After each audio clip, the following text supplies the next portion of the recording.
drives back in the W for the Indiana Fever, and that first logo 3 goes down in front of, 18,000 people, it's going to hit a little bit different than that did yesterday. And there was real fire around Caitlin yesterday. Right here, WNBA Players Union feels movement is being made in CBA negotiations after 9-hour bargaining session. 9 hours, then 12 hours, then 9 more. That's what it took to finally get movement on a deal that should have been done months ago. And notice what Nick Ogwumike said at midnight after that second marathon session: "I want to play." We've heard that from the other side as well. That's the first time anyone can remember the union president publicly stating she actually wants to play basketball this season, 3 months before the season starts. Let that sink in. We've heard that from the other side as well. Ogwumike, the union president, said just before midnight. I will say this, that's the first time I've ever heard her say that she wants to play and that they want to play. I don't remember Ogwumike saying that, not one time.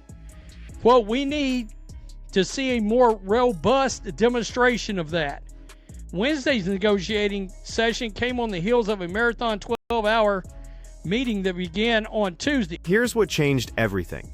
The league came back with a substantially revised offer after that second night of negotiations. The salary cap jumped from $5.75 million to $6.2 million for year one. But more importantly, look at where the average player's salary lands, minus $570,000 in year one, climbing to $850,000 by year 6. Last season, the average was $120,000. That's not an incremental increase. That's a fundamental restructuring of how players get paid in this league. Negotiations, a person familiar told the AP. The person spoke on the condition of anonymity because of the sensitive nature of the discussions. Last year, the salary cap was $1.5 million. Okay, come on, guys. Yeah, you got to sign this deal. You got to sign this deal. Average player salaries were $120,000. That figure stands to increase to $570,000 first year, $850,000 by year 6. But here's where the math gets interesting. Maximum contracts in this proposal would start at $1.3 million and reach nearly $2 million by the final year. Now do the roster calculation. If you've got a $6.2 million salary cap and you're paying 2 max players, that's $2.6 million committed right there. You've got 12 roster spots to fill with $3.6 million remaining. That averages out to $300,000 per remaining player. Suddenly, those middle-tier veterans making $400,000 to $600,000 become luxury items you can't afford. It's going to get a little bit more hairy on trying to piece good rosters together. No kidding. And you're going to have it like, my gut feeling is you're going to have maybe 1 to 2 max contracts on a club. And then, from there on out, it's going to get very, very, very interesting trying to piece things together. So, the executive committee taking part in negotiations includes Breonna Stewart, Alyssa Clark, and Brianna Turner, good God, along with Union Executive Director Terry Carmichael Jackson. Connecticut's Sun president Jen Rosati showed up to the negotiating table on day 2. She's a former player herself, and her statement reveals the tension in the room. "I don't know that I've ever thought I would see the day that such a transformational deal would be offered and on the table for these players." Then immediately followed that with, "Time is of the essence to get this deal done." Translation: this is the best offer you're going to get, and the clock is ticking. The subtext matters here. Owners are making it clear this isn't a negotiation that's going to improve with time. Being able to be in that room, being able to exchange proposals. Yeah, that's what happens when you're in actual negotiations. To get a deal done, you get into a room and the proposals slide back and forth across the table and somebody goes, nah, or somebody goes, yeah, let's do it. Again, why wasn't this happening? Ogwumike said the sides exchanged 7 proposals over the last 2 days and the union was waiting for one from the league. 7 proposals exchanged over 2 days. That's the part that should make everyone furious. The union and the league managed to trade 7 complete proposals in 48 hours when they actually sat down and negotiated. So the obvious question becomes, why wasn't this happening in November, or December, or January? Caitlin Clark played her first unscheduled basketball game in 239 days while these negotiations were finally taking place. The timeline exposes how much time was wasted posturing instead of negotiating. Up there, New York, he's walking the streets, talking to folks, being present outside of where they're having these negotiations. And he put this little nugget out very early in the morning, 2:59 a.m. Brother is grinding up there. The rise of citizen journalism. My conclusion after tonight is there is almost no chance that a strike or lockout. Venom, the independent journalist who's been covering these negotiations from outside the building in New York, posted his assessment at 2:59 a.m. after day 2. My conclusion after tonight is there is almost no chance that a strike or lockout happens. Way more smiles today. He noted both parties seem to have inched closer to middle ground and called day 3 the lucky charm. That's significant because Venom has been one of the most skeptical voices throughout this process. When the cynical observers start seeing genuine progress, that tells you something fundamental shifted in that room. Again, why wasn't that happening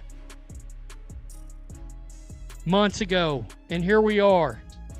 I don't know if anybody noticed the fire on social media around Caitlin Clark and her performance. That's kind of money you're leaving on the table. All right? That's the kind of income these players are leaving on the table, is because when she arrives back in the W for the Indians. The negotiating team composition matters. The union brought Brianna Stewart, Alyssa Thomas, Brianna Turner, and Executive Director Terry Carmichael Jackson. The league countered with Commissioner Kathy Engelbert, Head of League Operations Bethany Donahoe, and New York Liberty owner Clara Wu Tsai. When ownership starts showing up personally to negotiations, that signals 2 things. Either they're serious about getting a deal done, or they're preparing to draw a hard line. Based on the outcome, it appears to be the former. Engelbert said, huge gains in salaries, benefits, everything you're seeing. But beyond that, when you see the whole thing, huge benefits. We're proud of the deal we have on the table. I think, again, huge gains for the players, while again balancing that with the health of the league. In its latest proposal, the league has increased its salary cap offer for the first year to $6.2 million. Up from $5.75 million in the previous negotiation. Here's what makes this entire situation particularly absurd. While the union and league were finally hammering out proposals, Caitlin Clark dropped 17 points and 12 assists in an exhibition game that generated massive social media engagement. That's the financial reality these negotiations are dancing around.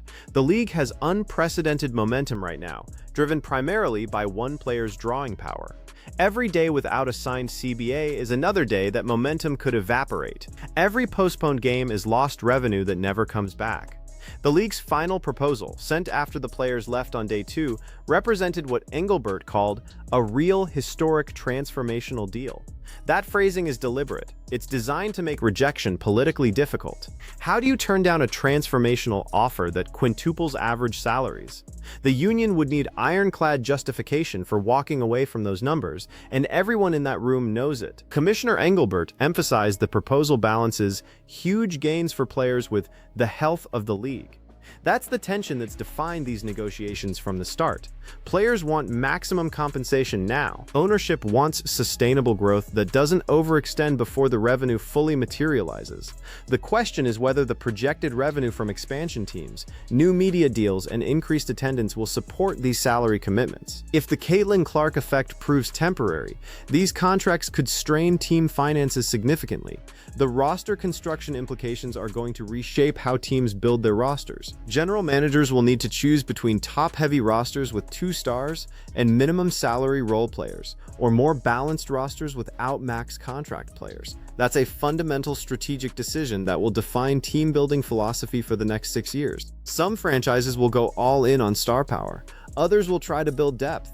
We're about to find out which approach works better in the WNBA's new economic reality. Think about what this means for veteran players currently making $180,000 to $250,000. Under the new structure, they're either getting significant raises to that $400,000 to $600,000 range, or they're getting squeezed out entirely by cheaper younger players. There's no middle ground anymore. You're either valuable enough to command a substantial contract, or you're taking minimum salary to stay in the league. That's going to force some difficult decisions for players in their late 20s and early 30s who are solid contributors but not stars. The timing of Ojumike's "I want to play" statement is fascinating.